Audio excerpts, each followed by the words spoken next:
Have you ever noticed that when you're in a room full of people laughing, a part of you is standing on a balcony 3 stories up, just watching? You aren't sad, you aren't judging them, you're just observing the human theater from a distance that feels safer than the stage. Most people call this social anxiety or being an introvert, but what if it's actually a form of psychological sonar? What if your brain is scanning for a depth that simply isn't there? And the loneliness you feel isn't because you lack people, but because you lack resonance.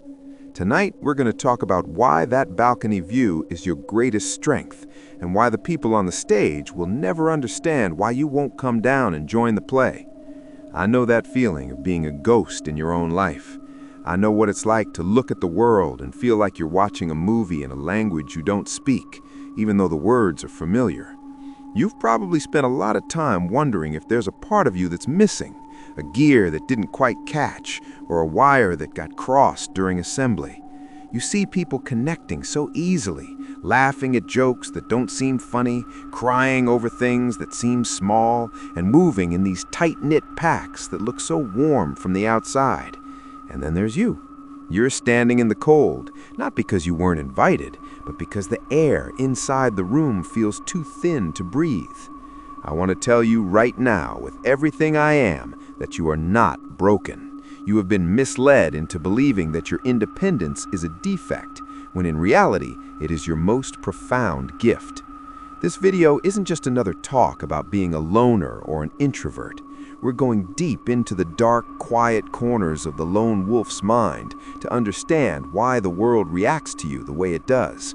We're going to address that chronic ache of being misunderstood, that feeling of being invisible even when you're standing right in front of someone. I'm going to offer you a perspective that stands apart from all the common advice that tells you to just put yourself out there or learn better social skills. The truth is, you don't need to be fixed, you need to be understood, starting with how you understand yourself. We're going to bust the myth that humans must belong to a group to be whole. I'm going to show you that the more you belong to yourself, the less you can belong to a group, and that is exactly where your power lies. It's a trade-off, a sacred one. You trade the comfort of the pack for the clarity of the peak. And once you see the view from the top, you'll realize why you could never go back to the valley. Think about a mirror for a moment. Not just any mirror, but a beautiful, heavy mirror made of pure gold. This mirror lived in a house full of people, and it wanted more than anything to be a window. It saw how people loved windows. They would stand in front of a window and look out at the trees, the sky, and the birds, and their faces would fill with peace. The mirror thought, if I can just be a window, people will love me too. So it tried to be clear. It tried to let the light pass through it. But no matter how hard it tried, it could only ever show people what was right in front of them. When a man who was angry looked at the mirror, he saw an angry face, and he hated the mirror for it. When a woman who was sad looked at it, she saw her own tears, and she turned away. The mirror felt like a failure. It thought it was broken because it couldn't be a window.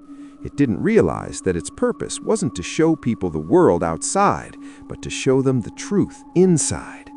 You are that mirror. When you walk into a room, you don't just join the conversation, you reflect the energy of everyone there. Because you are quiet, because you are observant, people see their own insecurities, their own shallowness, and their own fears reflected in your silence. You are surrounded by people in this version of the future, but as you sit there, you realize you don't know any of them, and they certainly don't know you. They know the mask you wore. Your chest feels like a hollow drum. Now look at the second life. In this life, you accepted your solitude early on. You stopped trying to be a window and embraced being a mirror. You spent your time learning the language of your own soul. You didn't have 100 friends, but you had 2 or 3 people who saw your soul and loved it. You built things, art, ideas, a home, a life that were uniquely yours. You were alone in that garden, but you aren't lonely. You are full. Your chest feels like a glowing hearth. Which life feels like breathing? If the pack offers safety, why does the lone wolf feel safer in the storm? The answer lies in a psychological vault most people don't even know they have.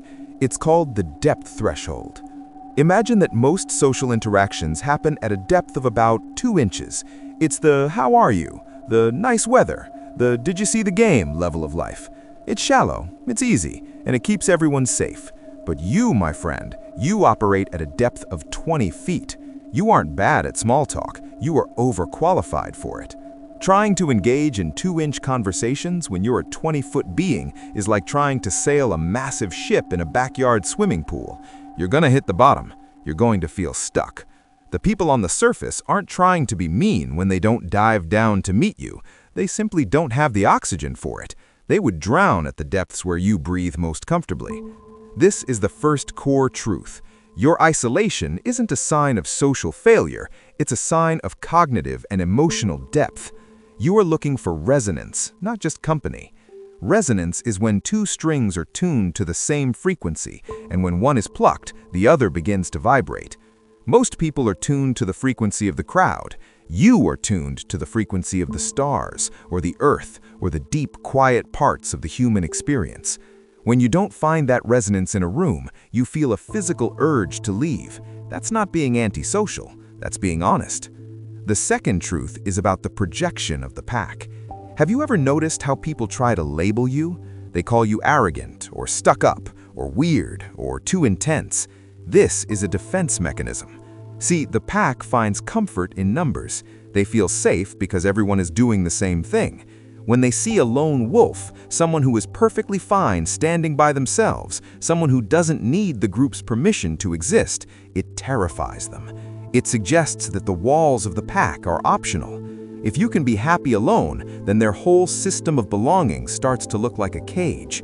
To protect themselves from that realization, they have to make you the problem. They have to say you're broken so they don't have to wonder if they are trapped.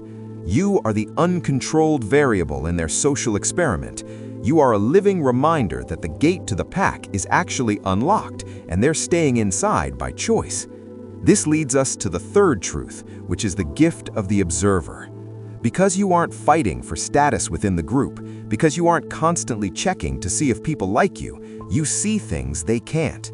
You see the subtle power plays, the hidden sadness behind a smile, the lies people tell themselves just to get through the day. This outsider perspective is the source of all great art, philosophy, and innovation. You can't see the shape of the forest if you're standing in the middle of the trees, fighting for a spot in the shade. You have to step out. You have to stand on the hill alone to see where the forest begins and ends. Your solitude is the price of your vision. It's a paradox, isn't it? To truly love people, you must be able to stand apart from them. The lone wolf often has the highest capacity for empathy because they aren't trying to get something from the interaction. They aren't using people to feel validated or safe. When a lone wolf chooses to spend time with someone, it's a genuine choice, not a desperate need. But how do you stop the coldness of solitude from turning into bitterness? There is a specific way to walk alone without becoming a desert. It starts with a practice I call the social fast. For 1 week, I want you to stop performing. When you go to work or the store, don't feel the need to put on the pleasant mask. Don't force the smile. Don't offer the small talk if you don't feel it. Speak only when you have something real to say. At first, this will feel terrifying. You'll feel like you're being rude. But watch what happens. The people who only liked your mask will drift away. They'll find someone else to play the game with. But the people who are also looking for depth, they will notice you. Your silence will act as a signal to other lone wolves. You'll save so much energy that you'll finally have the strength to build your inner citadel. This is the second step. Your inner citadel is a place in your mind where your values live. Write down 3 things that are non-negotiable for you. Things you believe even if the whole world says you're wrong. Maybe it's the importance of total honesty, or the beauty of a specific kind of art, or a dream you have that everyone called unrealistic. This is your pack of 1. When you have a strong inner citadel, the opinions of the pack can't touch you. You aren't waiting for them to tell you who you are. You already know. And finally, focus on curated connection. Stop looking for a group to join. A group is just a collection of people trying to be the same. Instead, look for nodes. A node is a single, deep connection with another person who understands the balcony view. One person who truly sees you is worth more than 1,000 people who just know your name. You don't need a pack, you need a few fellow travelers. Give yourself permission to stop trying to be understood by everyone. It is an impossible task. Most people will never understand you because they can only understand things that fit within their own experience. They're looking for a version of you that doesn't exist, a version that is just like them. Let go of the need to explain yourself. Let go of the need to justify why you like the quiet, or why you stay home, or why you think the way you do. Instead of trying to be understood, focus on being expressed. Pour your depth into something. Write, paint, build, garden, code, or just live with such fierce authenticity that you don't care if anyone gets it. The relief you'll feel when you stop trying to bridge the gap is the greatest peace you will ever know. We've covered a lot of ground today. We've looked at the mirrors, the static, and the architecture of your solitude. If there is one thing I want you to carry into the dark tonight, it's this. You are not a failed version of a social creature. You are a successful version of a sovereign one. The world will try to convince you that your silence is a void. It's not. It's a reservoir. The reason they will never understand you is that they're looking for you in the places they've been told to look, in the clubs, the committees, the loud rooms. But you don't live there. You live in the quiet spaces between the thoughts. You live in the truth that doesn't need a crowd to be real. I want you to remember this mantra, and maybe even say it out loud when the world feels too loud. I am not broken. I am not missing. I am simply self-contained. My value is not determined by the pack's ability to see it. You've spent your whole life trying to find your way home to a group. Maybe it's time to realize that you are the home. You are the fire, the walls, and the roof. You are everything you've been searching for in others. If this felt like a conversation you've been waiting to have for years, please let me know in the comments. I want to hear about your balcony view. I want to know what it's like from where you're standing. I read the comments because in this space, we might be walking alone, but we are walking alone together. It's a strange kind of community, isn't it?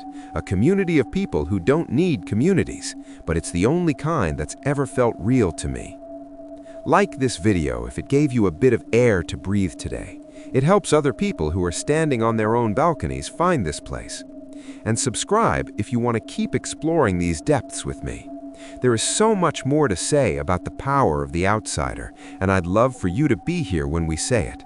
Until next time, stay sovereign. Take a deep breath.